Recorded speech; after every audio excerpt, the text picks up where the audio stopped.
ETF index mutual funds నేర్చుకుని stock market లో రాణించాలనుకుంటున్నారా? వెంటనే ఈ నెంబర్ కి కాల్ చేయండి. నమస్తే రమ్మగారు. నమస్తే జయ. భక్తుల కథలు చెప్పుకుంటున్నాం కదా రమ్మగారు. ఒకటి చెప్పుకుందాం. పండరిపురం పాండురంగ భక్తుడు ఒక ఆయన. మనకి నామదేవుడు, తుకారాము ఇవన్నీ తెలుసు. అవును. సతీ సక్కుబాయి ఈ కథలు తెలుసు కదా. చోకామేళుడు ఇతని పేరు. ఎంత తమాషా పేరో చూడు. చోకామయుడు. చోకామేళుడు. చోకామేలుడు. బాగుంది. బాగుంది కథ, చాలా మంచి ఇంట్రెస్టింగ్గా ఉంది. పూర్వం అంట కొన్ని వందల సంవత్సరాల క్రితం, కొన్ని వందలు, నవగఢ అని ఒక ప్రాంతం ఉంది మహారాష్ట్రలో. ఈ నవగఢలో సుధాముడని ఒక పంచమ జాతికి చెందిన ఆయన ఉండేవాడు. ఆయన భార్య పేరు ముక్తాబాయి. చాలా కాలం వాళ్ళకి పిల్లలు పుట్టలేదట. నా పంచములంటే మరి రకరకాల పనులు చేసేవాళ్ళు కదా, చర్మంకి సంబంధించిన పనులు అవి చేసేవాళ్ళు. కానీ మహాభక్తి వాళ్ళకి. ఎన్నిసార్లు పండరిపురం వెళ్ళి దేవాలయ దర్శనం చేసి, దేవాలయం బయట నుంచే, లోపలికి వెళ్ళి కాదు, పండరిపురంలో నిద్ర చేసి వచ్చేవాళ్ళు సంతానం కోసం. ఎప్పుడు పండరిపురం వెళ్తూ ఉండేవాళ్ళు. సంతానం అయితే కలగల. ఈవిడ కొంచెం నడి వయసు వచ్చేసింది. ఒకసారట ఈవిడ ఎవరో ఒక నవాబు గారికి మామిడి పళ్ళు కోయించి తెచ్చిపెట్టమంటే తట్ట మోసుకెళ్తుంటే ఒక బ్రాహ్మణ ఆయన ఎక్కడి నుంచో నడిచి వస్తూ చాలా అలసటగా ఉండి, అమ్మాయి ఓ 2 పళ్ళు ఇవ్వు నాకని అడిగేట. ఆవిడ బుట్ట దించి, బాబు తమకు కావలసినవి తీసుకోండి అని చెప్పింది. ఆయన 2 పళ్ళు రసాలు తీసుకుని తిని, నీకు మామిడి పండు లాంటి కుమారుడు కలుగుతాడు, వాడు మహాభక్తుడు అవుతాడు, సంతానం ఉంది ఇంకా నీకు అని చెప్పి చోకామేళుడు అని పేరు పెట్టమని చెప్పాడట. ఈ మరాఠీ భాషలో చోకామేళ్ళు అంటే ఏమిటో అర్థం మనకు తెలీదు. ఆయన పేరు మాత్రం అది. ఈవిడికి తర్వాత సంవత్సరం కడుపు గర్భవతి అయింది. 30-35 సంవత్సరాల వయసు వచ్చాక, ఎన్నేళ్ళో అయింది పెళ్ళి. ఆవిడకు ఒక కొడుకు పుట్టాడు. చక్కగా ఉన్నాడు చూడ్డానికి. పిల్లాడికి చోకామేళ్ళు అని పేరు పెట్టారు. తర్వాత 2-3 పిల్లలు పుట్టారు ఆవిడకి. అయితే ఈ పిల్లవాడికి చిన్నప్పుడంతా చనిపోయిన గొడ్లను ఎత్తటము, మరి వాళ్ళ పని అదే కదా, అలాంటి పనులు చేస్తూ ఉండేవాడు. బాగా భక్తిగా వాళ్ళమ్మ ఏవో భజనలు పాడుకునేదట సాయంకాలం. ఆ భజన పాడితేనే నిద్రపోయేవాడట ఆయన చిన్నతనంలో. కొంచెం ఊహొచ్చాక తనే భజన పాడుకుని పడుకునేవాడు.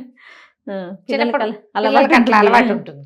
మొదటంతా పాడితే వినేవాళ్ళు. తర్వాత ఇంకా తన పాట తనే పాడుకునేవాడు.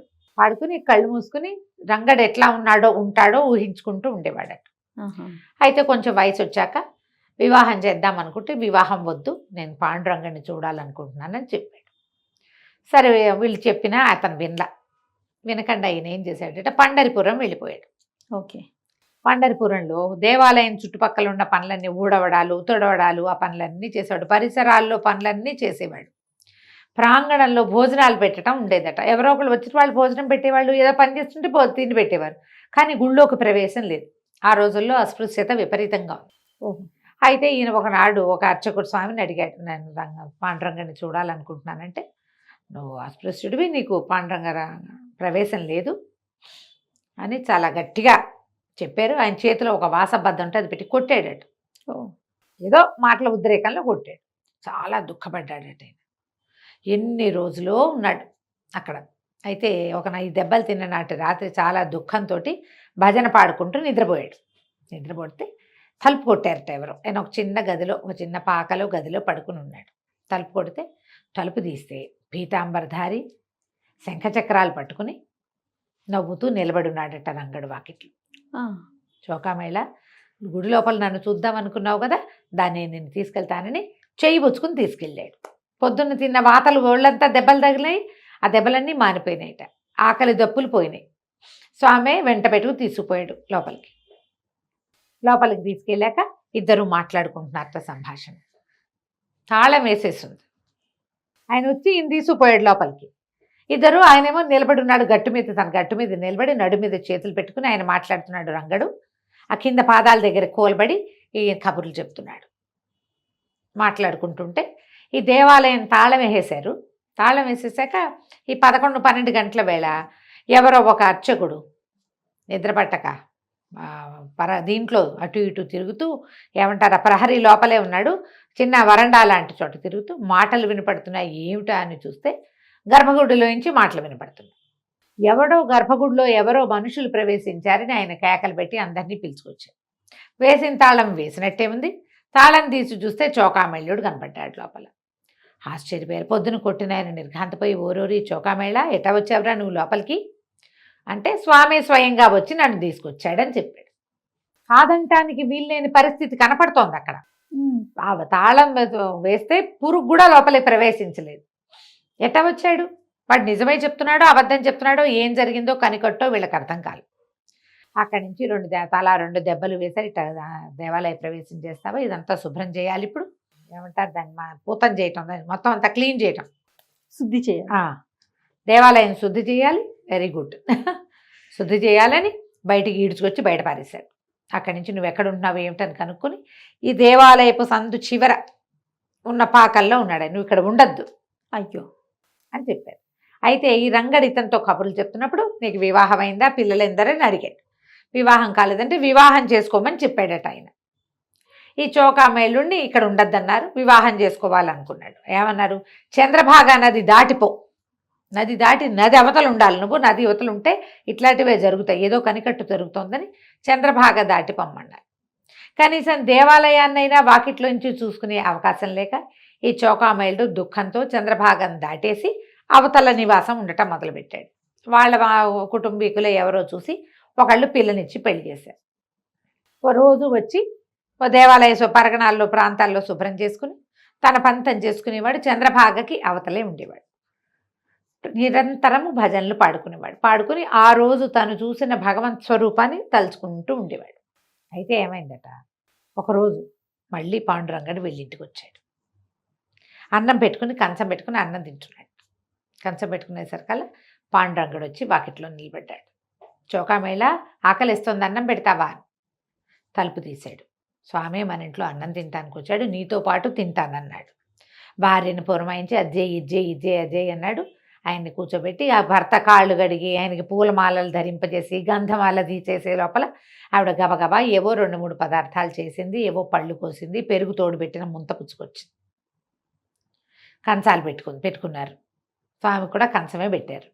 ఆయన ఆ పదార్థాలు తింటుంటే పెరుగు వేయమన్నట్టు. ఆయన ప్రీతి కదా, కృష్ణుడికి అత్యంత ప్రీతిపాత్రమైంది పెరుగు. ఆ పెరుగు పుచ్చుకొచ్చేసరికల్లా ఈ అమ్మాయి గరిటతో వేసింటే చెయ్యి తొణికి ఆయన పట్టు వస్త్రం మీద పెరుగు పడిపోయింది. ఆయన ఆవిడికి కనిపించారా? కనిపించాడు. ఆవిడికి కూడా, భార్యకు కూడా పెరుగు కాస్త పడిపోయింది. పడిపోయేసరికల్లా కేకలేశాడు, అయ్యో అయ్యో ఇట్లా చేస్తావా, ఆయన మన ఇంట్లో భోజనం చేయడానికి వస్తే అట్లా శ్రద్ధ లేకుండా చేస్తావా, బట్ట చెరుగు పాడైపోలా స్వామిది అని చెప్పి కేకలేశాడు. ఆయన తినేసి ఆయన వెళ్ళిపోయాడు. రంగడు వెళ్ళిపోయాక భార్యని కేకలేస్తున్నాడు, మన ఇంట్లో అన్నం తినడానికి వచ్చాడు స్వామి, ఎంత శ్రద్ధగా ఎంత భక్తిగా ఆసక్తిగా చెయ్యాలి, పిల్లలకు పెట్టినట్టు ఎట పడితే అట పెట్టేస్తావా, అట్లా చేయకూడదు అని చంద్రభాగా నది ఒడ్డును కూర్చుని భార్యకి బోధించాడు. భగవంతుని పట్ల భక్తుడికి ఎంత శ్రద్ధ ఉండాలి, ప్రాణాలు రక్షించుకున్నట్టుగా రక్షించుకోవాలి భగవంతుడిని అని చెప్తున్నాడు. ఒక బ్రాహ్మణ ఏదో ఊరు నుంచి వచ్చి పడవ దిగి ఇదంతా విన్నాడు. అవురవురా దుర్మార్గుడా, నువ్వు ఇట్లా స్వామి మీ ఇంటికి భోజనానికి రావటం ఏమిట్రా, నువ్వు వాడికి ఆయనకు అన్నం పెట్టడం ఏమిటి, పెరుగు పోయటం ఏమిటి, ఇట్లాంటి పిచ్చివాగుళ్ళు వాగుతావా నువ్వు, లోకం ఏమనుకుంటుంది, ఆయన మీ ఇంటికి ఎందుకు వస్తాడు, మేము పెట్టే ప్రసాదం చాలక మీ ఇంటికి వస్తాడా, ఇట్లా మాట్లాడతావా అని పెద్ద పెట్టున తిట్టి చెయ్యెత్తి చెల్లుమని చెంప మీద కొట్టాడు. అయ్యో, ఈయన దుఃఖంతో ఉండిపోయాడు. ఆయన ఎవరు, ఈ దేవాలయం తాలూకు ధర్మకర్తల ఆ గ్రూపులో ఒకడు. తెల్లవారి ఈయన వెళ్ళేసరికి దేవాలయ దర్శనానికి పాండురంగడు మాసిపోయిన బట్ట, మామూలుగా ఇలా ఉంటుంది మొహం, తళుక్కుమంటూ, తళుక్కు లేదు, పెదవులు కిందకుండి కళ్ళల్లో నీళ్లు కనపడుతున్నాయట విగ్రహానికి. ఆయన నిర్ఘాంతపోయాడు, అయ్యో స్వామి ఏమిటి ఇట్టా ఉన్నాడు అన్నట్టు. మిగిలిన వాళ్ళందరూ బాగానే ఉన్నాడుగా అంటున్నారు. ఆయనకి మాత్రం బట్టలు మాసిపోయి ఆ పంచం మీద మరకలు పడి కళ్ళలోంచి నీళ్లు వస్తున్నట్టుగా చెంపలు పెదవుల కిందకు వచ్చేసి, అంటే దుఃఖపూరితమైన ముఖంలాగా కనపడుతోంది. అటెళ్ళి ఇటు చూసి ఎన్నిసార్లు చూసినా ఆయనకి అదే దుఃఖభరితమైన ముఖమే కనిపిస్తుంది. తనేం చేశాడో తనకు తెలుసు. అక్కడి నుంచి ఈయన చాలా దుఃఖపడి కావలించుకున్నాడు. పాండురంగడికి ముట్టుకునేందుకు అవకాశం ఉంది కదా అక్కడ, పాదాలు కావలించుకుని, ఈ రూపాన్ని నేను చూడలేకపోతున్నాను, ప్రకాశవంతమైన కాంతివంతమైన ముఖాన్ని చూపించు నాకు అంటే ఎంత ప్రార్థించినా ఆ ముఖం మారలేదట. మారకపోయేసరికి ఈయన ఈ ధర్మకర్త అక్కడి నుంచి పరిగెత్తుకుంటూ చంద్రభాగ దాటి వెళ్ళి చాలా పరిపరి విధాల ప్రార్థించి, నువ్వు వస్తే గాని ఆయన నవ్వడు, ముఖం కాంతివంతంగా మారదు స్వామిది అని చెప్పి, వికాసంగా ఉంటాయి జయ చెంపలు, నొక్కులు నొక్కులు నొక్కులుగా ఉంటుంది విగ్రహం, నునుపుగా ఉండదు, బరగ్గా ఉన్నట్టు ఉంటుంది ముఖము, కానీ మొహంలో ఒక రకమైన తళుక్కు కనపడుతుంది. తీసుకొచ్చి చోకామయులుడికి స్వయంగా దర్శనం చేయించాక ఆ మాసిన బట్ట మాయమైపోయింది, ఆ నవ్వు మొహం యథాతథంగా వచ్చేసిందట, నార్మల్ అయిపోయింది. చోకామయులుడికి ఎప్పుడు దేవాలయ ప్రవేశం ఉండేది. అయితే ఈ పాండురంగ స్వామి దేవాలయం చుట్టూతో పెద్ద ప్రహరీ కట్టారు. ఆ ప్రహరీ పనులలో పాల్గొన్నాడు ఈ చోకామయులుడు అనే భక్తుడు కూడా. అయితే ఆ గోడ చాలా పెద్దగా కట్టాక ఎన్నో అడుగులు ఎత్తు, 14 అడుగులు ఎంతో కట్టారట. ఒకనాటి రాత్రి వీళ్ళు అది కట్టి గోడ కానుకుని కింద కూర్చుంటే ఒక పిడుగు లాంటిది పడి పెద్ద వాన వచ్చి గోడ కూలిపోయిందట. వీళ్ళ మీద పడిందా? పడిపోయి భూస్థాపితం అయిపోయారు. తర్వాత మళ్ళీ గోడ కట్టారు కానీ చోకామయులుడు ఎవరికి కనపడలేదు. అయితే కొంతకాలం తర్వాత నామదేవుడు, మనకు తెలిసింది నామదేవుడి పేరు వింటున్నాం, నేను పూర్తిగా సాధించానా లేదా అన్న ఒక కథ కూడా నెత్తి మీద కొట్టి, ఇది ఇంకా పచ్చి ఈటకేనని చెప్పాడు. పచ్చికుండ, ఈ కుండ ఇంకా పక్పక్ కాలేదన్నారు. ఆ కథలు ఆ నామదేవుడు విఠోబా దేవాలయానికి వస్తే విఠోబా అంటారని, విఠలుడు, పాండురంగ విఠలుడు. అక్కడికి వెళ్ళేసరికల్లా ఆ రాత్రి కల్లో కనపడ్డాట ఆయనకి విఠోబా. కనపడి చోకామయులుడికి అతని అస్థికల్ని నిమజ్జనం చేసి అతనికి ఆత్మశాంతి కలిగించమని చెప్పారట. ఎక్కడ చనిపోయారు అని వెతుకుతూ ఉంటే ఎక్కడ ఆయన తాలూకు అవశేషాలు ఈయనకు దొరకలేదట. అయితే ఈయన ఏం చేశాడట, నేల మీద పడుకుని ప్రతి చోట చెవి ఆనించి విన్నాడట. ఎక్కడో ఒక నేల మీద నుంచి విఠల విఠల పాండురంగా అని వినపడుతోంది. ఒక చోట చనిపోయినా అతను ఆ విఠల విఠల అంటూనే ఉండేవాడు అనమాట. అక్కడి నుంచి తవ్వారట. అక్కడ ఎక్కడ ఆయనకు శబ్దం వినపడిందో అక్కడ తవ్విస్తే అక్కడ ఒక మృత శరీరం తాలూకు అవశేషాలు దొరికినాయి.